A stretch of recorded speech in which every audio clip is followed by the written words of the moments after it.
and Public Affairs. Walang kinikilingan, walang pinoprotektahan, walang kasinungalingan. Serbisyong totoo lang. Ngayong gabi sa investigador. Bigay ako sa kanya 10,000 kasama na magpagtalik ako sa kanya. Ano yun? Ano yun? Nakaris mo namin, ha? Bakit? Andali! Teka muna, bakit ko? Saan sa mga namin? Namin, ha? Sige po. Ikaw may karapatang uwag sa walang ito. Andali, oh. Ha? Ano ko inuhuli? Ano bang ginawa ko? Wala naman ako ginagawa. Nasaan yung pera, sir? Nasaan yung pera? Wala ako! Hindi ko ma-explain eh. Sobrang sakit. Yung 200,000 pesos na package deal na sinasabi ng Rochelle, para daw yun sa cremation, para sa pag-imbalsa mo, at saka para dun sa paglipat ng bangkay dun sa kung saan ikikremate. Ang lead ay toxic sa dugo. Nakakakuha siya ng anemia at bukod doon, toxic din siya sa brain.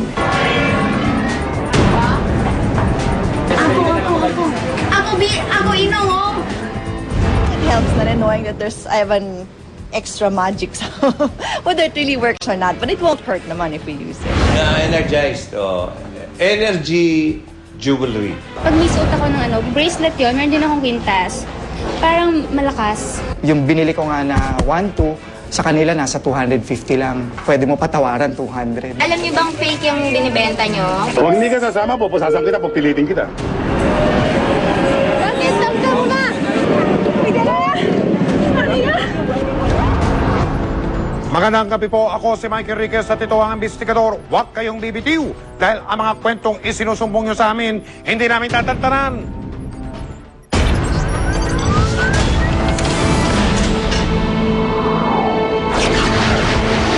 Mga kapuso, may istorya po ang investigador na naudlot 2 taon na ang nakalipas dahil ipinag-utos ng korte na pangsamantalang itigil ang pagpapalabas. Pero ngayon, wala na pong makakapigil dahil mas mataas na korte na ang nagdesisyon. Kaya ang kontrobersyal na istorya, heto't sa wakas, mapapanood nyo na.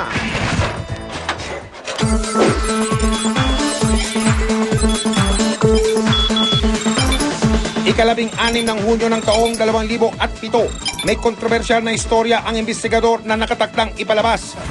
May natimbog ang mga otoridad at ang investigador. Isang piskal na di umano'y pisikal ang paraan ng pagpapatupad ng batas.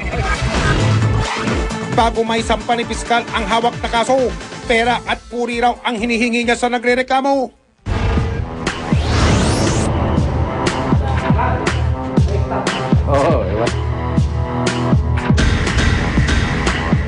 Ilang oras bago namin ipalabas ang istorya, nakatanggap kami ng Temporary Restraining Order o TRO mula sa Pasay Regional Trial Court. Pinahihinto ang pagpapalabas sa nasabing istorya. Petisyon ito ng kontrobersyal na piskal na siyang tampok mismo sa aming kwento. Hindi ko maisip kung bakit kailangan issue ng TRO. Yung coverage mismo, that is part of freedom of expression. In fact, hindi dapat kinikikil. Nagsampa ang GMA at ang investigador ng petisyon sa Court of Appeals para ipaglaban ang aming karapatan. Makaraan ang 2.5 taong pagdinig sa petisyon.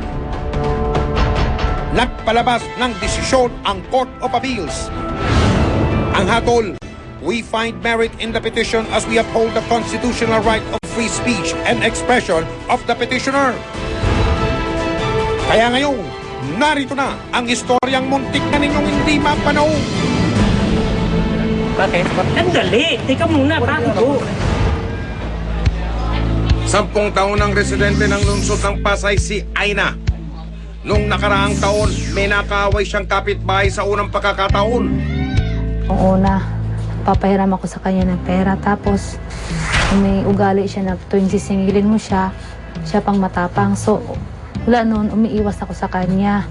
Tapos, nang sunundan pa rin niya na manghiram sa akin ng pera, hindi na siya nakaulit sa akin. Wala noon, hindi na pinaparinggan niya ako. Ako. Marami na rin daw ang nadamay at nakisali sa kanilang away. Ngayon, biglang sumugod yung mga 2 binatilyo dito. May dalang mga itak at saka martilyo. Ngayon, pinablatay ng kapatid ko doon sa barangay.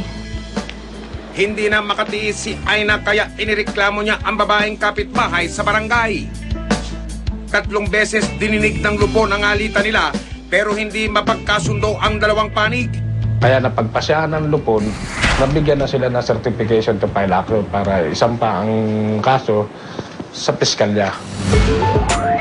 Nitong buwan ng Enero, nagsampa si Aina ng kasong oral defamation at grave threat sa Pasay City Hall of Justice. Ang 4th Assistant City Prosecutor ang humawak ng kaso. Pero sa halip na may pagtanggol ni Aina ang kanyang sarili, ipinahiya pa raw siya ni Piskal. Ito naman si Piskal, nakatatlong hearing kami. Doon ko po napansin sa last na hearing namin, kami na nga ang inagrabyado. Yung biro niya na na ba, talaga. Matapos ang tagpong yun, kinausap daw siya ni Piskal. Titingnan natin, pag-aralan natin. Pero sa isang kondisyon, bibigay ako sa kanya ng 10,000. Yung 10,000 na yun, sa hipi pa niya yun. Hindi pa siya kasama. Kung ganun sa bigay mo sa hipi, ganun din sa akin.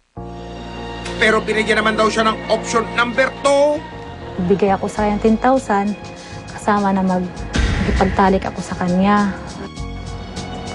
Sa totoo, ako pa nga ang nagrabyado. Ako pang magbigay ng pira hanggang sa gusto pa niya akong halayin.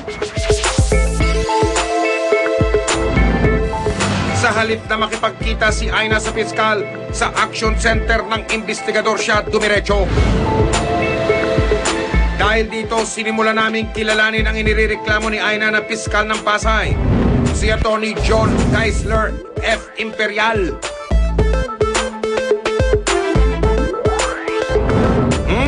Mahigit 1 dekada na pala siyang abogado. Taong 1997 na magtrabaho siya bilang clerk of court ng Regional Trial Court sa Pasay. Taong 2004, na-promote na siya bilang 4th Assistant City Prosecutor. Sa edad na 39 na taong gulang, marami na ang kasong hinawakan ni Piskal Imperial. Siya nga po pala, hindi binata si Piskal. Excuse me po. Sinamahan namin si Aina sa Hall of Justice ng Pasay City. Yampuhan lamang kung makita at makausap ni Aina si Piskal Imperial. Sa hallway mula sa mga silid na mga prosecutor, namata namin si Piskal. Nang makita ni Piskal si Aina, hinaplos niya ito sa balikat saka pinasunod sa kanyang silid. Ang sabi ng Piskal sa akin, buti na bumalik ka pa. Kahapon, pinaantay mo ko para mo kong ginawang tanga. Hindi ganito na lang bukas ka na lang babalik. Alas 7, tayo magkikita dito kasi nandito ako. Sa Criminal Investigation and Detection Group National Capital Region, inilapit namin ang reklamo ni Aina. Ang grupo ni Atty. Joaquin Alva ang hahawak ng kaso. Inatasan niya sina SPO2 Larry Diaz at Civilian Agent Praxidio Alcanzo na mamuno sa gagawing entrapment operation kay Piskal.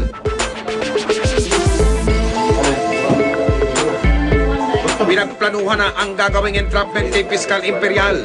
Basta pumantal, mapasok ka lang doon sa niya yung tabarak sa'yo itong Pagpasok yun ng doon sa motel, miss call ka na.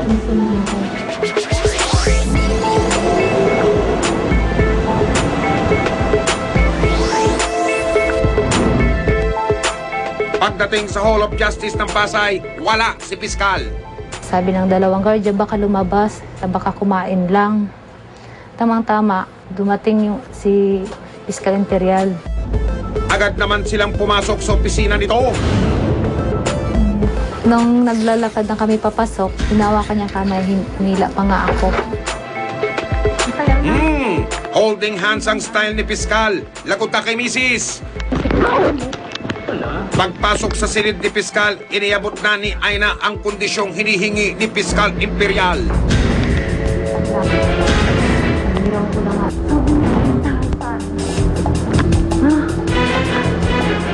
Pero ang isa pang kondisyon, walang patawad na hinihingi raw ni Piskal kahit pa may buwanang dalaw si Aina. Pwede susunod na lang.